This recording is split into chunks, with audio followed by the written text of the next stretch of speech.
शांति। पुण्य प्रदायक पर्व रक्षाबंधन के पर्व काल में और साथ साथ एक धर्माऊ मास जिसको सावन कहते हैं, भादो भी होता है बाद में, लेकिन ऐसे धर्माऊ मास में हम सभी भाई बहनें यहाँ इकट्ठे हुए हैं। ऐसे तो समय प्रति समय कभी छोटा भी संगठन होता है, कभी बड़ा भी संगठन होता है। कारण तो अनेक प्रकार के होते हैं। कभी फंक्शन होता है, कभी योग भट्टियां होती है, कहाँ कोई सेवा केंद्र का उद्घाटन होता है, या कोई मधुबन के भी वरिष्ठ भाई बहनें आते हैं तो उनका क्लास सुनने के लिए हम वहाँ कोई न कोई सेंटर पर इकट्ठे आते हैं। अब बहुत दिनों से क्या बहुत वर्षों से हमारे मीठे बाबा ने हम सब ब्राह्मण बच्चों का अटेंशन मनसा सेवा पर खिंचवाया है। जैसे ही बीच में ज्ञान का विस्तार हुआ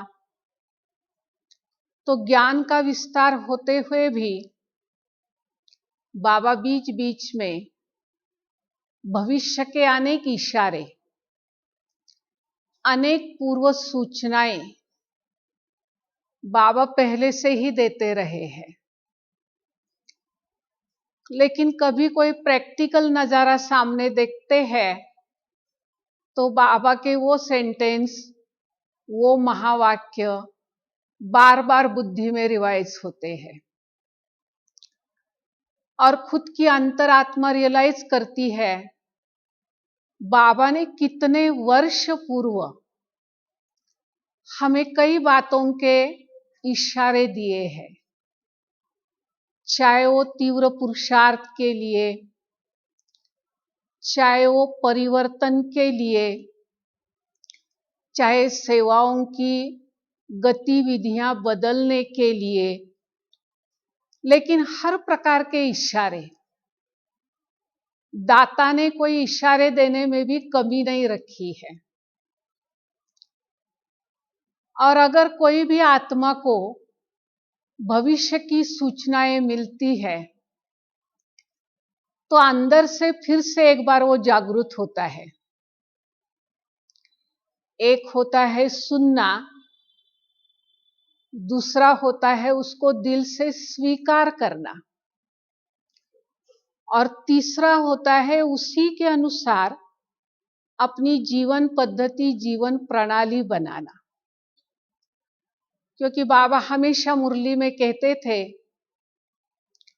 कोई पूछता है कि भाई आप कितना घंटा याद करते हो, आपका चार्ट कितने घंटे का याद का है। तो याद करना कोई घंटों की बात नहीं है, लेकिन बाबा कहते आपका जीवन ही योगी जीवन है। जैसे हमारा ये शरीर है, देह है, तो जितनी भी कर्म इंद्रियां है वो सारी एक देह से ही अटैच है, और उस सारे कर्म इंद्रियों का जो संगठन है, समूह है, उसको ही तो शरीर कहते, देह कहते। ऐसे ब्राह्मण जीवन के अंदर पुरुषार्थ के लिए, परिवर्तन के लिए, विश्व कल्याण की सेवा के लिए जो भी स्थूल और सूक्ष्म बातें हैं वो वास्तव में हमारा जीवन है। अगर जीवन ही योगी जीवन है तो योगी जीवन के अंदर पढ़ाई के सब सब्जेक्ट्स आते हैं। मना पढ़ाई के 4 मुख्य सब्जेक्ट तो हम जानते हैं, लेकिन उसके बावजूद भी संगठन का महत्व, श्रीमत को अमल में लाना, साथ साथ परिवर्तन की गुह्य गति को जानना, समय के महत्व को जानना। तो जब हम वो गौतम बुद्ध की सीरियल देखते थे मोबाइल पर लॉकडाउन के समय में, तो मुझे एक बात बहुत अच्छी लगी। जब देवदत्त को सिंहासन देने की बात आती है तो उस समय दुर्भाग्यवश वो पी के आता है। अब अधिकार किसको देने का, क्योंकि सिद्धार्थ तो सन्यासी बन गए। तो गौतम बुद्ध के मुख से एक बहुत अच्छा सेंटेंस निकलता है, समय, स्थान और सुअवसर का ही जिसको भान नहीं है, रियलाइजेशन नहीं है, उसको अगर अधिकार देंगे तो भी दुर्भाग्य ही पास में आएगा। तो मुझे ये बात बहुत अच्छी लगी। समय भी कितना महत्वपूर्ण है।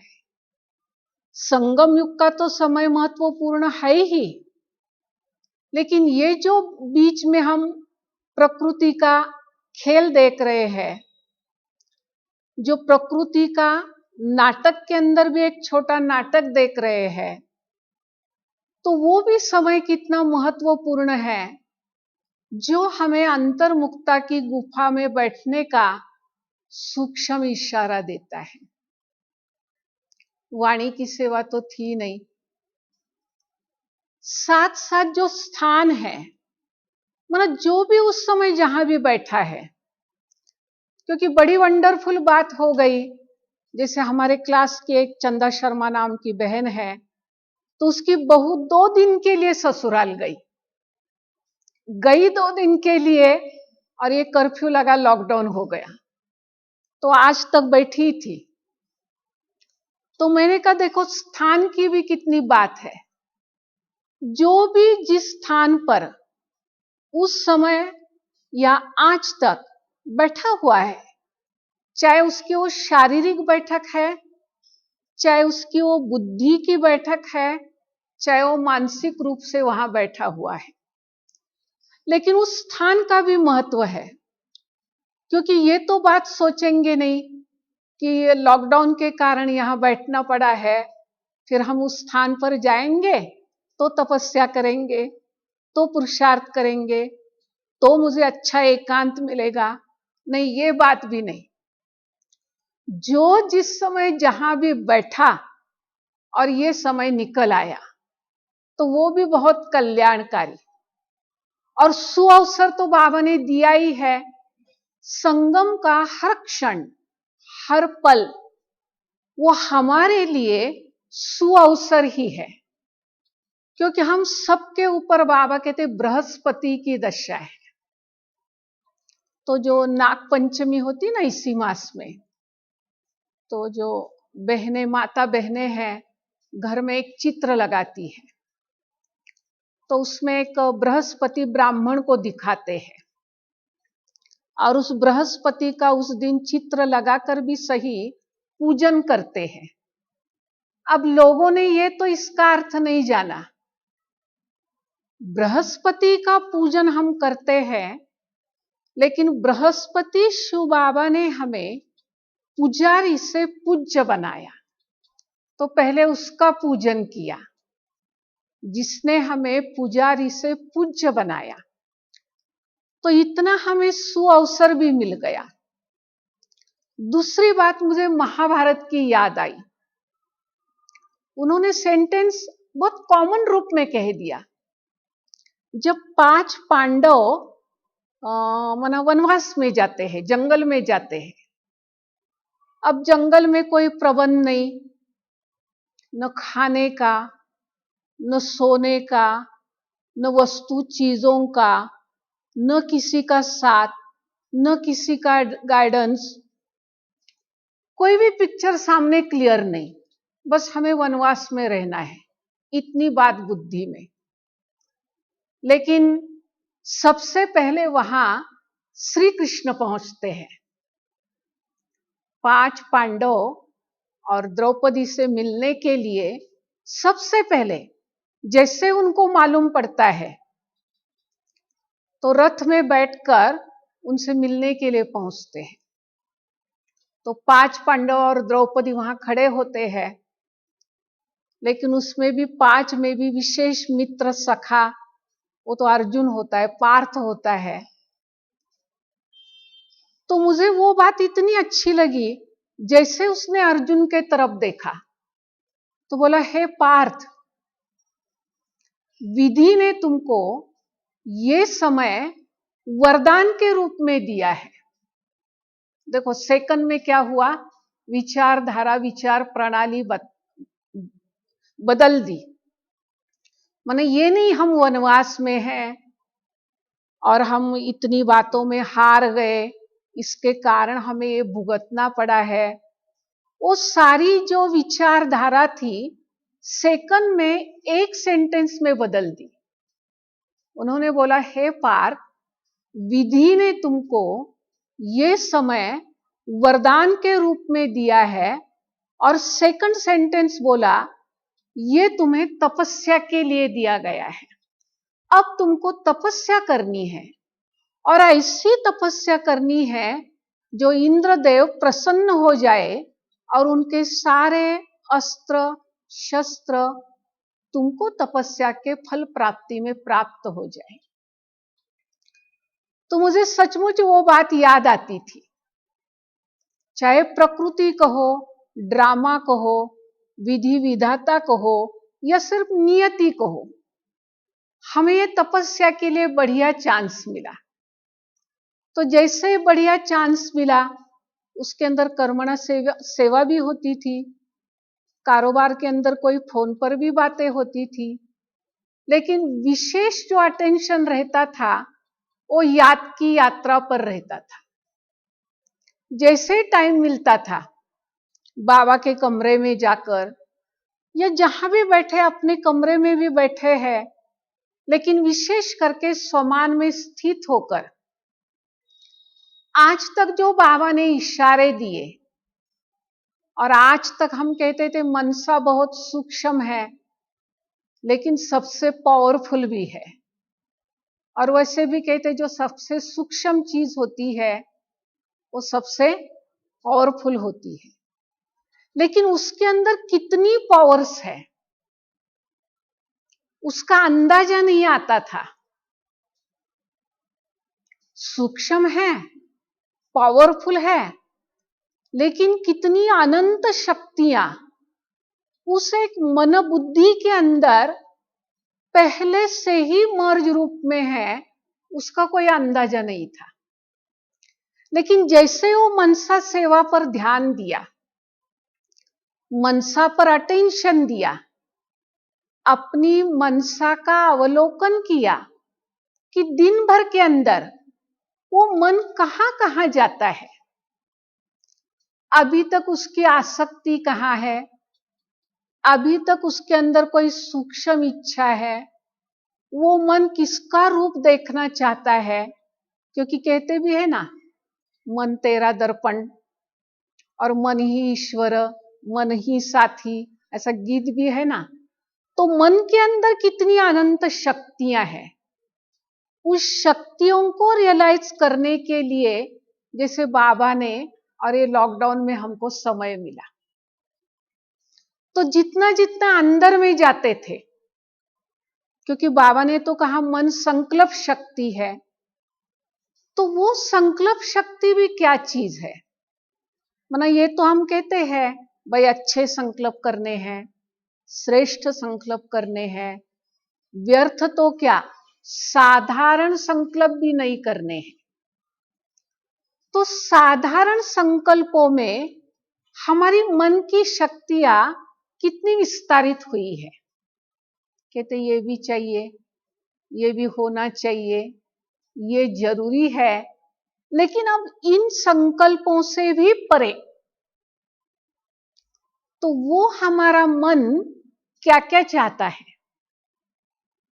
क्या उसका संपन्न और संपूर्ण बनने पर, ब्रह्मा बाप समान बनने पर अटेंशन है।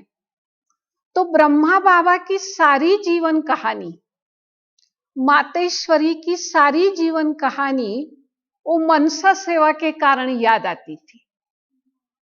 अगर इस समय बाबा यहाँ होते थे, अगर इस समय मातेश्वरी यहाँ होती थी, तो क्या डिसीजन लेती थी, क्या गाइडेंस कहती थी, इसमें कितना टाइम देती थी, इसको कब तक मन में चलाती थी। तो हर समय वो बाबा की जीवन कहानी और मातेश्वरी की जीवन कहानी सामने लाने के लिए मनसा निमित्त बनती थी, क्योंकि मन में भी कौन समाया है, यही दो मूर्तियां हैं जिसको हमें फॉलो करना है। तो फॉलो करने के लिए भी ये मनसा मदद करती थी, क्योंकि उनके समान ही हमें बनना है। तीसरी बात क्या हो गई, इसी बीच में इस प्रकृति ने भी बहुत खेल दिखाया, बाहर की प्रकृति, लेकिन साथ साथ तो हॉस्पिटल के चक्कर लगाते थे। परंतु मैं बहुत निसंकल्प थी। मैं 5 बातें बुद्धि में रखती थी। I am powerful, I am peaceful, I am strong, I am fearless. और पहले दिन भी जब पहले ऑपरेशन की बात थी, तो मुझे तो वो बॉडी कॉन्शियस भी नहीं कि अरे ये डॉक्टर इस हॉस्पिटल के डायरेक्टर है। मैंने जैसे छोटे बच्चे के समान, जब भी वो निकलने का था, मैंने कहा I am winner, I am successful. मेरे ध्यान में नहीं ये बड़ा डायरेक्टर है, इस हॉस्पिटल का वो डायरेक्टर है, क्योंकि बॉडी कॉन्शियस में नहीं थे ना, थोड़ा आत्मभान में थे। तो उनको पता कि भी मैं ऐसे गई थी।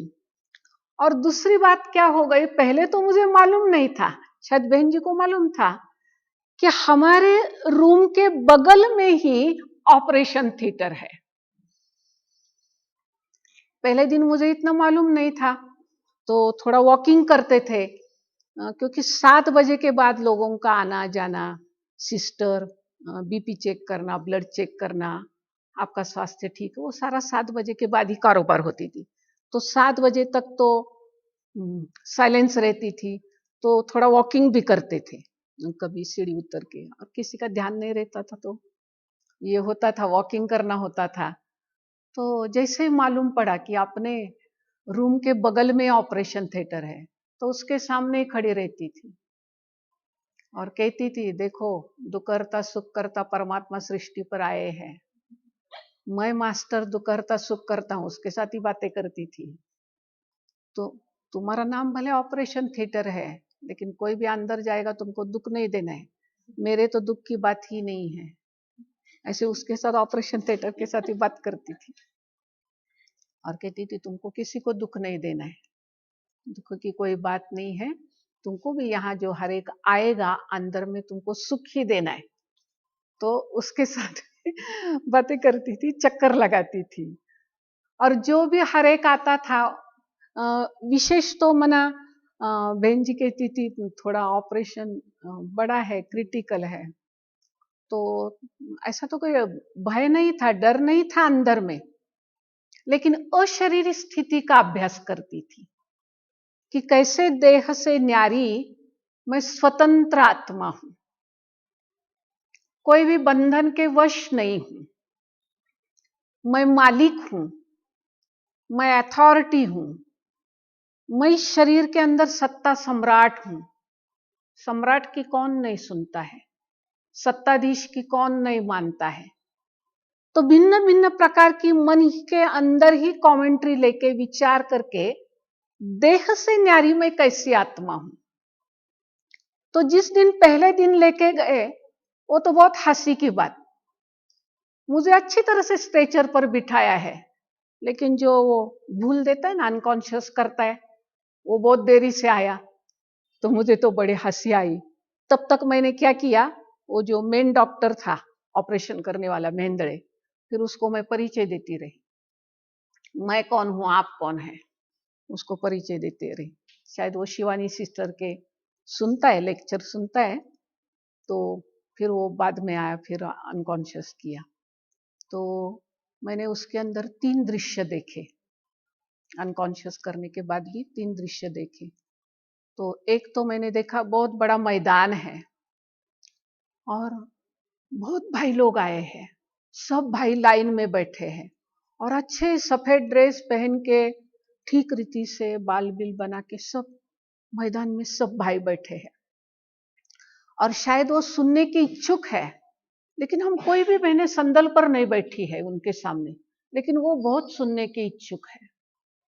फिर उसी समय दूसरा दृश्य देखा कि बहुत माताएं बैठी है और फुल मैदान भरा हुआ है, माताएं बैठी हुई है और वो भी बहुत ज्ञान पिपासु है, ज्ञान चात्रक है और वो भी ज्ञान सुनने के लिए बैठी है। और वो हमारे तरफ बहुत मना ऐसे लालायित होकर वो देख रही है। और तीसरा दृश्य देखा कि सेंटर पर बहुत बड़ा ब्रह्मा भोजन है, लोग नीचे बैठे हैं और ऊपर हमारे ब्रह्मा भोजन की गड़बड़ चल रही है, ब्रह्मा भोजन बन रहा है। ऐसे 3 दृश्य देखे। फिर ये लोग कहते हैं जब मना कॉन्शियस में आए, बाहर आए, तो उन्होंने कहा बहन जी आपका हाथ ऐसा था और नेचुरल था मना, जब ऐसे आप जा रहे थे। तो ऐसे 2-3 दृश्य देखे और दूसरी बार जब लेके गए वो तो बहुत वंडर की बात हो गई। तो मैंने कहा मना मैं संकल्प करती थी अव्यक्त बाप दादा आज मुझे आत्माभिमानी स्थिति का अभ्यास कर रहे। उन्होंने कहा आंखें बंद करो, ठीक आंखें बंद करते फिर अनकॉन्शियस हो गए। वो तो फिर बोला अंदर से सूजन है, वो तो कुछ नहीं हो सकता है ऑपरेशन इस समय। फिर वो आईसीयू में आए तो उधर तो बहुत जो नजदीक के खटिया का था उसको क्या किया था, उसका बीपी बहुत हाई हुआ था और वो रड़िया मारता था, तो उसके हाथ पांव अच्छी तरह से बांध कर रखे थे। तो मैंने कहा हे भगवान आप कहते वो बात बराबर है, यहाँ ये आत्मा कितनी बंधायमान है, सूक्ष्म बंधन तो अलग ही अलग, स्थूल बंधन भी बहुत है। अब इस सारी दुनिया की सारी आत्माओं को बंधनों से मुक्त करना है। मना वहां भी श्रेष्ठ संकल्प, एकदम पवित्र संकल्प, शुभ संकल्प वहां भी करते थे। कोई बहुत करा था, चिल्लाता था तो भी करते थे। और डॉक्टर फट से आए और उन्होंने बताया आपका ऑपरेशन नहीं हुआ है। तो मैंने कहा कोई बात नहीं, होता भी था ना भी होता कुछ भी बात नहीं। तो हॉस्पिटल में भी बहुत मना ऐसे एंजॉय करते थे, ऐसा कोई डर, कोई मेरे को ये हुआ है ये करना है ऐसे करना। और बहन जी भी थे तो दोनों की सुबह शाम बहुत अच्छी तपस्या होती थी। हम रमेश भाई जी के क्लास सुनते थे, मम्मा डे था तो मातेश्वरी के, और जिस जिस दिन ऑपरेशन थिएटर में लेके गए, पहले मम्मा डे था, दूसरे दिन मनमोहिनी दीदी का डे था। तो मुझे तो वो दोनों मूर्तियां अच्छी तरह से याद थी। तो विशेष करके हॉस्पिटल में अशरीरी स्थिति का अनुभव किया। फिर अभी एक तीसरा ड्रामा हुआ, 15 दिन से साइटिका बहुत जोर से उठा है, तो रात्रि को भी जागरण होता है और तकलीफ तो होती है। फिर भी आज बहुत साथ दिया है सुलभाबेन की तपस्या के कारण।